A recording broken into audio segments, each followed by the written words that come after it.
Good morning to all. Welcome all to the nursing world. Previous की class में हम लोग पढ़े थे मेंस्ट्रुएशन साइकिल के बारे में। ठीक है, क्या क्या चेंजेस देखने को मिलते हैं ओवरी में और यूट्रस में। ठीक है, तो आज की क्लास में हम पढ़ेंगे abnormality related with menstruation cycle. Okay, मतलब मेंस्ट्रुएशन साइकिल से रिलेटेड जो है क्या क्या एबनॉर्मलिटी देखने को मिलती है। ठीक है, बेसिकली हम आज उसी के बारे में क्लास करेंगे। ठीक है, तो यहाँ पे देख सकते हो आप, there are following abnormality related with menstruation. ये जो सारे कंडीशंस है वो एबनॉर्मल कंडीशंस है रिलेटेड विथ मेंस्ट्रुएशन। ओके, तो पहले ये सारे कंडीशंस हम देख लेते हैं, एक एक करके हम फिर स्टडी करेंगे इसके बारे में। ठीक है, फर्स्ट इज़ एमेनोरिया जिसको बोलते हैं। ठीक है, एमेनोरिया। नेक्स्ट है डिसएमेनोरिया। ओके, नेक्स्ट है पॉलीमेनोरेजिया। नेक्स्ट है ओलिगोमेनोरिया। ओके, नेक्स्ट है हाइपरमेनोरिया। नेक्स्ट है मेनोरेजिया। नेक्स्ट है प्रीमेंस्ट्रुअल सिंड्रोम। ओके, तो these are all the abnormal conditions related with menstruation cycle. ठीक है, तो आज हम पढ़ेंगे एमेनोरिया के बारे में। ठीक है, ये कंडीशन आज हम पढ़ेंगे। तो एमेनोरिया में क्या होता है, बेसिकली हम ये समझ सकते हैं कि अब्सेंस ऑफ मेंस्ट्रुएशन। ठीक है, यहाँ पे देख सकते हो आप, अब्सेंस ऑफ मेंस्ट्रुएशन साइकिल।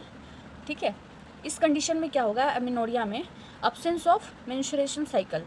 ठीक है, इट मीन्स कि हमारा जो मेंस्ट्रुएशन साइकिल है जो एवरी मंथ देखने को मिलता है, ठीक है, एक फीमेल के बॉडी में, है ना, वो नहीं देखने को मिलेगा।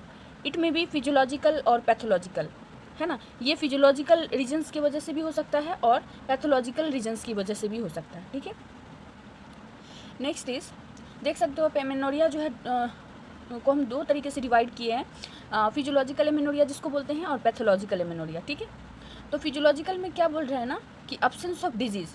इट मीन्स कि यहाँ पे जो है फिजियोलॉजी का मतलब हम लोग पहले भी पढ़ चुके हैं कि फिजियोलॉजी का मतलब होता है कि फंक्शंस, है ना, लाइक हमारे जो भी हार्मोन्स सिक्रिट होते हैं जो कि हमारे प्रेगनेंसी या फिर मेंस्ट्रुएशन को जो है हेल्प करते हैं। ठीक है, वो उसमें अगर कुछ किसी भी तरह की अगर एबनॉर्मलिटी अगर फाइंड आउट होती है तो वो क्या हो सकती है, फिजियोलॉजिकल एमेनोरिया उसको हम बोल सकते हैं। इसमें कोई डिजीज़ नहीं होगा।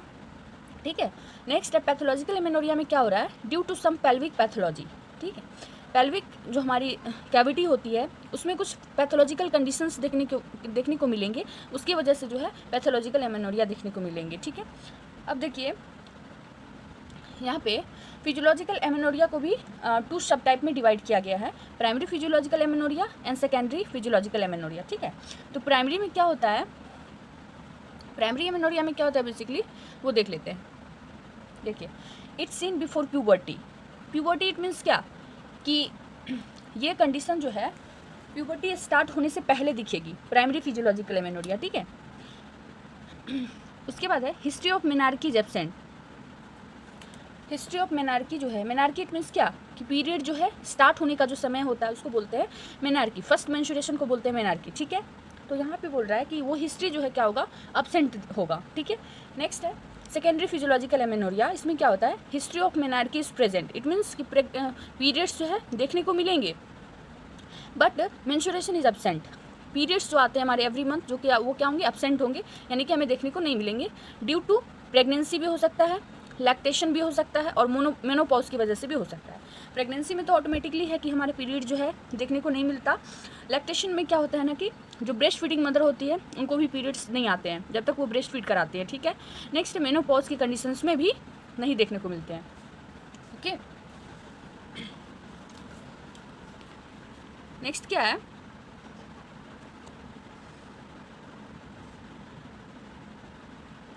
नेक्स्ट है अब पैथोलॉजिकल एमेनोरिया क्या होती है वो देख लेते हैं। Pathological amenorrhea seen due to trauma, infections, inflammation and tumor. ये सारे कंडीशंस की वजह से जो है पैथोलॉजिकल एमेनोरिया देखने को मिलती है। ठीक है, पैथोलॉजिकल एमेनोरिया को जो फिर जो है अगेन टू सब टाइप में डिवाइड किया गया है, कैंसिल्ड और हिडन जिसको बोलते हैं, और real and true pathological amenorrhoea. It means कि cancelled, hidden pathological amenorrhoea and real and true pathological amenorrhoea. ठीक है, इसमें क्या होता है कि in which condition the menstrual blood fail to expelled out through the vagina. ठीक है, हम मेंस्ट्रुएशन का जो है बेसिकली अगर हम डिफिनेशन की तरफ थोड़ा सा चले, डेफिनेशन में मैंने पढ़ा था कि विजिबल मैनिफेस्टेशन होता है। ठीक है, और हमारा इंडोमेट्रियम का जो है सेटअप होता है जिसकी वजह से जो है क्या होता है कि हमारा मेंस्ट्रुएशन देखने को मिलता है। ओके, यहाँ पे क्या हो रहा है कि इंडोमेट्रियम तो शेड ऑफ हो रहा है बट एक्सपेल्ड आउट नहीं हो रहा है वेजाइना के थ्रू, है ना, उसको बोलते हैं कैंसिल्ड और हिडन पैथोलॉजिकल एमेनोरिया। और यहाँ जो एक्सपेल्ड आउट नहीं हो रहा है वेजाइना के थ्रू उसको बोलते हैं हेमेटोमेट्रा की कंडीशंस बोलते हैं। हम प्रीवियस क्लास में भी पढ़ चुके हैं कि हेमेटोमेट्रा किसको बोलते हैं, कि हमारा जो है इंडोमेट्रियम तो शेड ऑफ हो चुकी है बट वो ब्लड जो है एक्सपेल्ड आउट नहीं हो रही है थ्रू द वेजाइना, ठीक है, वहीं पे क्या है, एक्युमुलेट है। नेक्स्ट है real and true pathological amenorrhea क्या होती है, इसको भी जो है 2 सब टाइप में डिवाइड किया गया है, प्राइमरी और सेकेंडरी, ठीक है। प्राइमरी में क्या हो रहा है कि मेनार्की एब्सेंट, इसमें क्या हो रहा है कि मेनार्की जो है एब्सेंट है, अभी पीरियड्स जो है स्टार्ट नहीं हुए हैं, फर्स्ट पीरियड देखने को नहीं मिले हैं, एबव 16 ईयर की हो चुकी है, फीमेल जो है क्या 16 ईयर से ऊपर की हो चुकी है बट अभी तक मेनार्की एब्सेंट है, जबकि ऐसा होना नहीं चाहिए, ठीक है। आप देख सकते हो मेनार्की क्या है, एब्सेंट है, और जो है फीमेल का जो एज है वो 16 ईयर से एबव हो चुका है, जबकि होना नहीं चाहिए, और ये हो किस लिए रहा है, due to some pathological reason की वजह से, ठीक है। नेक्स्ट है सेकेंडरी में क्या हो रहा है, history of menarche present, it means what, menarche it means कि पीरियड्स जो है स्टार्ट हो चुके हैं, फर्स्ट पीरियड जो है देखने को मिल चुके हैं बट मेंस्ट्रुएशन साइकिल जो है एब्सेंट है ना, यहाँ पे मेंस्ट्रुएशन साइकिल क्या है, एब्सेंट है, ठीक है। नेक्स्ट है, अब हम पढ़ेंगे काउजेस के बारे में। प्राइमरी एमेनोरिया जो हम पढ़ चुके हैं टाइप जो पहले, है ना, उसकी काउजेस देख लेते हैं कि क्या क्या ऐसे रीजंस है जिसकी वजह से जो है ये एमेनोरिया की कंडीशन देखने को मिलती है। तो फर्स्ट है आपका क्रोमोसोमल और जेनेटिक प्रॉब्लम्स, ठीक है।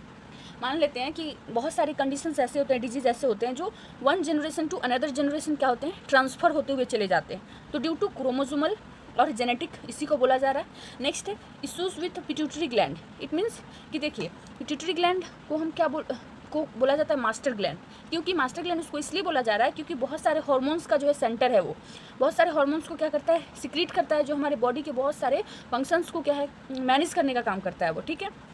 अगर किसी भी तरह का प्रॉब्लम अगर पिट्यूटरी ग्लैंड को होता है ना, तो क्या होगा कि हार्मोन्स जो एडिक्वेट अमाउंट में जो सिक्रीट होते हैं वो नहीं हो पाएंगे, ठीक है। तो वही बोला जा रहा है कि इश्यूज विथ पिट्यूटरी ग्लैंड, ठीक है।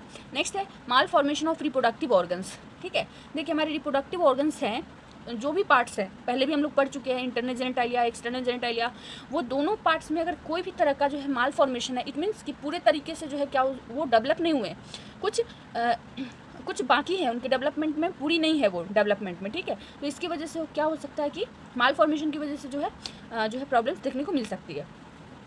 Next is causes of secondary amenorrhea, ठीक है। सेकेंडरी एमेनोरिया की बेसिकली 3 काउजेज हैं, प्रेगनेंसी, लैक्टेशन और मेनोपॉज। प्रेगनेंसी में ऑटोमेटिक जो है पीरियड्स जो है क्या हो जाते हैं, स्टॉप हो जाते हैं, जब तक ब्रेस्ट फीडिंग कराती है मदर, ब्रेस्ट फीडिंग जब तक होगा तब तक ये क्या होगा कि ड्यू ही रहता है। नेक्स्ट है लैक्टेशन में, ठीक है, लैक्टेशन में और मेनोपॉज, ठीक है, इसमें तो ऑटोमेटिक नहीं देखने को मिलता। नेक्स्ट है, हमने यहाँ तक पढ़ लिया, अब हम सिम्टम्स के बारे में पढ़ेंगे, क्या क्या सिम्टम्स देखने को मिलती है। तो nipple leaking milks, it means कि हमारा निपल्स से क्या होगा कि मिल्क का जो है ऑटोमेटिक सिक्रीशन जो है क्या होगा देखने को मिलेगा। नेक्स्ट है वेजाइनल ड्राइनेस, है ना, हम पहले पढ़ चुके हैं कि वेजाइना के पास जो है क्या होता है, पार्थोलियन ग्लैंड पाया जाता है, ठीक है। उसका काम क्या होता है कि वो वेजाइना को जो है लुब्रिकेशन प्रोवाइड करता है ना, लुब्रिकेट करके रखता है, एक बोल सकते हैं कि एक अच्छी सा इन्वायरमेंट बना करके रखता है वहाँ पे, ठीक है, उसके पीएच को मेंटेन करके रखता है। तो वहाँ पे कुछ अगर एबनॉर्मलिटी अगर होगी तो वेजाइनल ड्राइनेस देखने को मिलेंगे। नेक्स्ट है ड्यू टू सम इन्फेक्शंस, ठीक है, लाइक यूटीआई अगर वगैरह है तो देखने को मिल सकती है। नेक्स्ट है हेडेक, हेडेक क्यों होगा, तो ये एक ऐसा प्रॉब्लम है जो कि फीमेल्स में जो है मोस्टली देखने को मिल रहा है आजकल, ठीक है। तो उससे क्या होती है कि फीमेल जो है काफ़ी स्ट्रेसफुल जो है उनका लाइफ हो जाता है कि ऐसा नहीं हो रहा है मेरा, ऐसा नहीं हो रहा है करके, है ना, उसकी वजह से क्या होता है हेडेक उनको होता है। नेक्स्ट है एक्नी देखने को मिलता है, इट मीन्स कि फेस पे देखते होंगे दाने दाने जैसा देखने को मिलता है, उसको एक्नी बोलते हैं। नेक्स्ट है विजन चेंजेस हो सकते हैं इसलिए क्योंकि हमारा ऑप्टिक नर्व जो होता है, जो हमारे विजन्स को जो है मेंटेन करने का काम करता है, विजन्स को जो है संभालता है, वो क्या होता है अगर ड्यू टू एनी रीज़न अगर वो सप्रेस हो जाता है उसकी वजह से भी हो सकता है। नेक्स्ट है excess hair growth on your face, due to hormones की वजह से क्या होगा कि एक्सेस जो है हेयर क्या करें ग्रोथ हो जाएंगे हमारे फेस के ऊपर, ठीक है। यहाँ तक समझने में कोई दिक्कत नहीं हुई होगी, एकदम इजी वे में मैंने समझाया है। नेक्स्ट है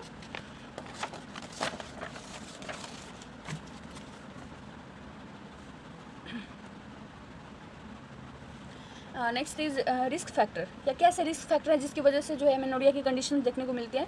फर्स्ट हम पहले भी पढ़ चुके हैं फैमिली हिस्ट्री, ठीक है, फैमिली हिस्ट्री ऑफ एमेनोरिया, अगर फैमिली में किसी को अगर ऐसा हिस्ट्री रहा है किसी फीमेल को तो हो सकता है, इट में भी पॉसिबल चांसेस हो सकती हैं इसकी। नेक्स्ट है जेनेटिक एबनॉर्मलिटीज़। नेक्स्ट है ओबेसिटी, मोटापा के कारण तो बहुत सारे प्रॉब्लम्स जो है आजकल देखने को मिल रहे हैं। नेक्स्ट है ओवर एक्सरसाइजिंग, है ना, कुछ चीज़ अगर लिमिट में करे तो सही है और उससे ज़्यादा अगर करे तो उसकी क्या डिसएडवांटेज भी देखने को मिल जाती है ना, तो वही यहाँ पे बोल रहा है ओवर एक्सरसाइजिंग मतलब जो है इसके रीज़न हो सकते हैं। नेक्स्ट चीज़ है स्ट्रेस, है ना, स्ट्रेस ऑटोमेटिक है कि फीमेल में ये प्रॉब्लम्स होंगी तो स्ट्रेसफुल लाइफ हो जाएगा, है कि नहीं। नेक्स्ट है क्रोनिक इलनेस, अगर लॉन्ग ड्यूरेशन से अगर फीमेल कोई डिजीज़ कंडीशन से अगर सफ़र कर रहे हैं तो उसकी वजह से भी हो सकता है। नेक्स्ट इस क्या क्या कॉम्प्लिकेशंस देखने को मिलते हैं इससे, है ना, अगर एमेनोरिया अगर हो गई है तो उसकी वजह से क्या क्या उल्टा मतलब इफेक्ट हम बोल सकते हैं हमारे बॉडी में देखने को मिलता है। तो फर्स्ट इज ऑस्टियोपोरोसिस, ये कंडीशन है abnormal condition related with bones. इसमें क्या होती है कि due to lack of calcium की वजह से जो है बोन की जो है स्ट्रेंथ में कमी हो जाती है, बोन जो हमारी वीक होती चली जाती है, उसको बोलते हैं ऑस्टियोपोरोसिस, ठीक है। नेक्स्ट है कार्डियोवास्कुलर डिजीज़ देखने को मिलेंगे like heart attack, angina pectoris, these all are the cardiovascular disease, है ना। नेक्स्ट इज इनफर्टिलिटी, है ना, इनफर्टिलिटी देखने को मिलेंगी। नेक्स्ट है पेल्विक पेन। उसके बाद इस कंडीशन को हम डायग्नोज कैसे करेंगे, डायग्नोज कैसे परफॉर्म करते हैं, कौन कौन सी टेस्ट करेंगे जिससे कि हम जो है कम्प्लीटली डायग्नोज कर पाए कि ये प्रॉब्लम जो है ना। तो फर्स्ट इज प्रेगनेंसी टेस्ट हम करेंगे, क्योंकि पीरियड अगर मिस होता है किसी भी फीमेल का, ठीक है, तो हम क्या करते हैं पहले प्रेगनेंसी टेस्ट ही परफॉर्म करते हैं कि हो सकता है इस रीज़न से भी ये ड्यू हुआ है, ठीक है। Next is blood test. Blood test हम क्यों करेंगे, क्योंकि हमें हार्मोन्स का लेवल जानना है, क्योंकि हार्मोन्स कहीं जो है वाइटल रोल प्ले करते हैं हमारे, तो इसलिए जो हमें हार्मोन्स का लेवल जानना है कि कहीं हार्मोन्स की वजह से तो नहीं ऐसा हो रहा है, ठीक है। एमआरआई करेंगे, एमआरआई हम किसका करेंगे, तो हम ब्रेन का करेंगे। ब्रेन में हम स्पेशली जो है पिट्यूटरी ग्लैंड का जो है आइडेंटिफिकेशन करेंगे कि उससे जो भी हार्मोन्स निकल रहे हैं या फिर उसका पोजीशन में कुछ एबनॉर्मलिटी तो नहीं है कि नहीं, इसके लिए हम एमआरआई परफॉर्म करते हैं। नेक्स्ट है अल्ट्रासाउंड, ये हम देखते हैं फीमेल पेल्विक को देखने के लिए या फिर फीमेल रिप्रोडक्टिव सिस्टम्स को जो है आइडेंटिफाई करने के लिए कि कहीं इसमें तो कहीं दिक्कत तो नहीं है, ओवरी में तो कहीं कोई प्रॉब्लम तो नहीं है कि नहीं, तो इसलिए हम इसे परफॉर्म करते हैं। नेक्स्ट है मैनेजमेंट कैसे करेंगे, तो फर्स्ट इज़ डेली एक्सरसाइज, जो कंडीशंस है उससे रिलेटेड क्या करते हैं हम एक्सरसाइज करेंगे डेली, है ना, तो उससे हो सकती है चांसेस कम हो जाए। नेक्स्ट है स्ट्रेस मैनेजमेंट, जो भी स्ट्रेस हुई है उसको क्या करेंगे, थोड़ा सा मैनेज करने की कोशिश करेंगे, है ना। नेक्स्ट है हार्मोनल ट्रीटमेंट। हार्मोनल ट्रीटमेंट क्यों करेंगे, तो जैसे कि अगर अकॉर्डिंग टू डॉक्टर्स एडवाइस जो है कुछ अगर मेडिसिन वगैरह होंगी जो हार्मोन्स के लेवल को मेंटेन करने का काम करेंगे तो वो हमें लेना चाहिए according to advice of doctor, है ना। नेक्स्ट है surgery in rare case, surgery होता है बट रेयर केस में होता है। नेक्स्ट है calcium and vitamin D supplement, it's important because यहाँ पे देख रहे हो आप ऑस्टियोपोरोसिस देखने को मिल रहा है, तो इसको मैनेज करने के लिए जो है ये देना जरूरी है, ठीक है।